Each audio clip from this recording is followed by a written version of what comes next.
이정후를 얕본 대가는 너무나 컸습니다. 오늘 애리조나가 겪은 일인데요. 고의 사고까지 던져가면서 이정후를 만만하게 여겼던 애리조나는 이정후가 휘두른 분노의 배트에 맞은 타구가 펜스를 넘는 모습을 무력하게 지켜봐야만 했습니다. 경기장을 가득 메운 팬들이 전부 일어나서 이정후를 외칠 동안 샌프란시스코의 주자 2명의 이정후까지 호민하며 애리조나는 3점을 헌납해야만 했습니다. 최근 샌프란시스코가 부진에 빠지며 이정후 역시 비난의 화살을 피하기 어려웠던 상황. 그러나 오늘 이정후는 어지간한 장타도 아니고 3런 홈런의 멀티히트까지 기록하며 부활한 타격감을 과시했습니다.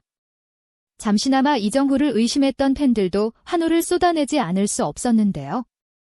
심지어 이번 홈런 이정후가 그동안 극복하지 못했던 홈장 오라클 파크에서의 첫 홈런이었습니다. 또 한 걸음 성장한 것이라고 할 수 있죠. 자세한 내용을 함께 알아보겠습니다. 홈 9장 오라클 파크에서 열린 샌프란시스코 자이언츠와 애리조나 다이아몬드 백스와의 경기 이정후 4번중 견수로 선발 출전했습니다. 지난 경기에 이어서 타선의 핵심 해결사 역할인 4번 타자로 나선 것인데요. 굵직한 홈런포를 쏘아올리며 그러한 기대감에 화답했습니다. 이정후는 8회 말 승부를 결정짓는 5월 3점 홈런을 포함해 5타수 2안타 3타점 1득점을 기록했습니다. 지난 5월 7일 시카고 컵스전 이후 6경기 만의 시즌 어허 홈런이면서 시즌 11번째 멀티히트였죠. 이정후의 홈런은 바로 앞타자를 고의사우로 걸은 직후에 터진 것이라 더 통쾌했습니다.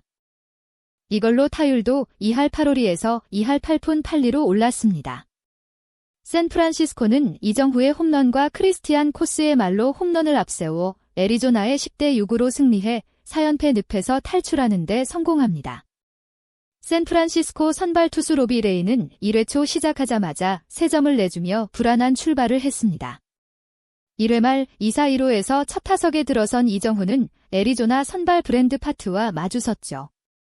파트는 체인지어, 커브 등 다양한 구종을 구사하는 까다로운 우한 투수인데 이정후는 8구째까지 가는 실랑이 끝에 151.4km 가운데 높은 포심 패스트볼을 때렸지만 아쉽게 2루수 땅볼로 물러났습니다.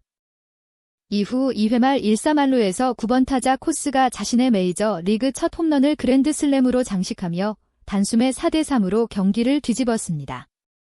이정후는 3회 말 선두 타자로 타석에 섰습니다. 볼카운트 노볼1 스트라이크에서 2구째 파트의 138.7km 바깥쪽 낮은 체인지업을 걷어올려 중견수 앞에 깨끗한 안타를 뽑아냈습니다. 3경기 연속 안타로 최근 좀 움츠어들었던 타격감이 서서히 살아나는 모습이었습니다.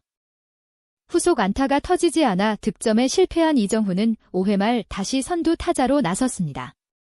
이정후는 애리조나의 바뀐 투수 후원 모리오의 강력한 포심 패스트볼을 4개 연속 커트해내면서 승부욕을 보였지만 5구째 147.7km 체인지업에 결국 파울팁 아웃됐습니다. 팀은 이기고 있었지만 이정후의 경기는 잘 풀릴 듯 말 듯 답답한 상황이었죠. 이 와중 샌프란시스코는 6번 1, 2 아다메스가 시즌 어허 좌중월 2점 홈런을 터뜨리며 6대3으로 달아났습니다. 6회 말 잘 맞은 타구를 날렸지만 좌익수 뜬공으로 물러난 이정후는 7대4로 앞선 상황 8회 말 2사 1루에서 5번째 타석에 섰습니다. 그라운드에 올라서는 이정후의 뒷모습은 조금 짜증난 듯도 보였습니다. 그도 그럴게 애리조나가 앞순서인 3번 타자 라모스한테 고의 사고를 던져 출루를 시켰기 때문입니다. 이는 투수가 라모스보다는 이정후를 상대하는 것이 더 만만하니 출루를 내주는 대신에 이정후를 아웃시키겠다는 뜻과도 같았습니다. 물론 이정후가 최근 몇 경기에서 타격감이 조금 떨어지기도 했고 이번 경기에서도 득점으로 이어지지 못한 1안타를 제외하면 영 안 풀리던 것도 사실이었던지라 애리조나 입장에서니 판단이 틀린 것은 아니었습니다. 하지만 이들이 간과한 점은 이정후가 지난 경기부터 팀의 굳건한 신뢰를 바탕으로 4번 타자를 맡으면서 동기부여가 제대로 된 상황이었다는 것, 그리고 그가 한 성깔 하는 한국인이라는 것이었습니다. 애리조나 투수는 저완조 만티플리. 사고조에 들어온 130km의 몸쪽 낮은 커브 이정후는 이걸 곧바로 받아 넘겼습니다. 장타를 직감할 수 있는 강력한 컨택트. 타구 속도 162.9km. 미친 듯이 날아간 공은 기어의 오라클 파크 오른쪽 담장을 넘겼습니다. 1루와 2루를 채워놓고도 하필이면 이정후한테 승부를 건 애리조나는이 홈런으로 3점을 고스란히 헌납하는 골이 됐습니다. 결국 마지막까지 이격차를 극복하지 못하고 애리조나는 10대 6의 스코어로 샌프란시스코에 패배했습니다. 사실 이정후는 바로 직전 경기에서의 성적으로 인해 꽤나 비난을 받고 있었습니다. 애리조나와의 지난 경기에서 투아웃 상황에서 번트를 대는 위험한 도박을 걸었기 때문이었습니다. 아마 이 행동은 성공을 했어도 논란은 됐었을 것입니다. 실패하는 순간 이닝을 내주는 것이 되니까요. 실제로도 이정후의 번트 도박은 실패로 끝났고 현재에서 적잖은 비판을 감수해야 했습니다. 이런 상황이 된 데에는 이정후 스스로의 조바심도 어느 정도 있었을 것으로 보입니다. 시즌 초 3할 타율을 찍으며 어마어마한 기대를 받았지만 5월 들어서는 점차 부진해졌습니다.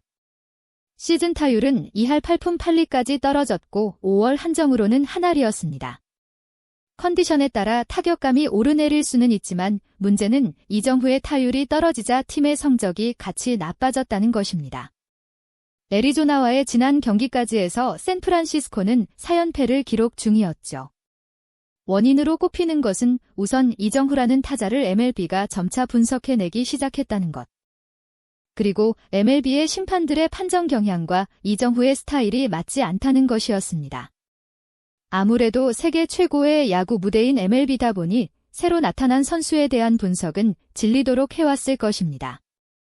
이정후가 잘해내고는 있다지만 MLB와 야구의 역사에 남을 만한 타격 능력까지는 아직 보여주지 못했습니다. MLB의 노련한 선수와 감독들은 잠깐 두각을 보이던 신인을 분석해서 공략하는 일쯤 질리도록 해왔습니다.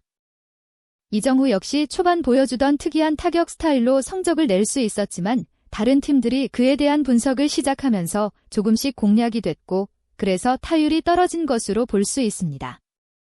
이건 이정후 입장에서는 새로운 무대에서 극복해야만 하는 또 다른 시련이 될 겁니다.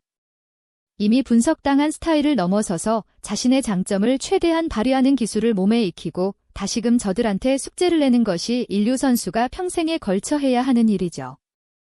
그런 의미에서 오늘 보여준 시원한 스리런은 이정후가 더 강한 선수로 한 발을 내딛는 타격이었다고 볼 수 있겠습니다. 한편 그동안 몸담았던 KBO와는 다른 MLB의 판정 역시 이정후에게 남아있는 과제입니다. 실제로 이정후는 유독 오심 이슈에 자주 얽히는데요. 지난 경기에서도 이런 일이 또 생겼죠. 2사 1루 상황에서 이정후는 애리조나 두 번째 투수 제일런 빅스가 던진 초구 높은 공을 흘려보냈지만 구심은 스트라이크를 선언했습니다. 이정후는 이 판정의 아쉬움을 숨기지 못했죠. 심지어 홈페이지 문자 중계인 게임데이에서도 처음엔 볼로 표기하기도 했습니다. 현재는 스트라이크로 수정된 상황이고요. 한참 존 밖으로 벗어나는 공이 스트라이크로 판정되는 상황이 여러 차례 반복되고 있는데요. 타격 시 자신만의 확실한 존을 정립하는 스타일인 이정후에게는 매우 불리할 수밖에 없는 일입니다. 실제 이정후는 취재진과의 인터뷰에서 존에 대한 문제로 타격 폼이 미세하게 바뀌는 것 같다는 이야기를 한 것으로 알려졌습니다. 이에 대해 타격 코치와 심도 있는 이야기를 나누는 모습도 나왔고요. 자동 ABS가 있는 KBO와 심판의 판정을 전부 맡기는 MLB의 차이에서 오는 격차라고 여겨지는 데에는 어쩔 수 없이 앞으로 적응해 나가야 할 일로 보입니다. 이러한 높은 벽들이 가로막고 있음에도 이정후는 팀에서 상당한 신용을 얻고 있습니다. 이정후가 자기 자신을 극복할 때까지 기다려줄 만큼 그를 굳게 믿고 있는 겁니다. 실제로 지난 경기부터 이정후는 4번 타자라는 중책을 맡았습니다. 그가 공격진 에이스로 인정을 받았다는 것입니다. 비록 지난 경기에서는 그 중압감에 뭐라도 보여줘야겠다는 생각으로 무리한 플레이를 했지만 여기서 비롯된 우려는 하루를 넘기지 않았습니다. 오늘 이정후가 다시 가동시킨 장타 공장은 그가 또 하나의 벽을 넘었다는 상징적인 의미도 있었습니다. 이건 비유적인 표현이 아니라 진짜 벽이죠. 이정후는 좌타자라는 타격 스타일상 타구가 우측으로 뻗는 일이 많습니다. 그런데 하필이면 이정후의 팀 샌프란시스코는 홈구장인 오라클 파크 자체가 좌타자한테는 지옥과도 같은 구조를 하고 있죠. 바닷가를 접하고 있는 데다 해안선 형태에 맞춰 경기장 형태가 비대칭적이고 펜스가 엄청나게 높고 해품까지 불기 때문입니다. 특히 오른쪽 펜스가 더 멀리 있는 어처구니 없는 구조라 이정후가 손장타만 골라서 안 넘겨주는 느낌까지 받습니다. 실제로 이정후의 장타 몇 개는 오라클 파크만 아니었으면 홈런이 되었을 기록을 세웠으나 부장 차이로 인해서 꼭 2루타에 그치곤 했습니다. 그래서 오라클 파크도 홈팀 에이스한테만 불리한 홈 구장의 악명을 사고 있었는데요. 이번에 드디어 이정후가 오라클 파크의 오른쪽 담장을 공략하는 홈런을 쏘고야 말았습니다. 다소 불합이야기하기까지 한 시련이었지만 기어에 극복해낸 것입니다. 이걸로 이정후는 자신을 믿고 4번 타자의 중책을 맡긴 팀한테도 성적으로서 화답할 수 있었는데요. 이 페이스대로라면 남은 시즌 동안에도 샌프란시스코는 꾸준히 이정후가 활약하도록 등을 밀어줄 것 같습니다. 이러한 자랑스러운 활약을 이정후가 계속해서 이어나갈 수 있기를 다시 한번 기원해 보겠습니다.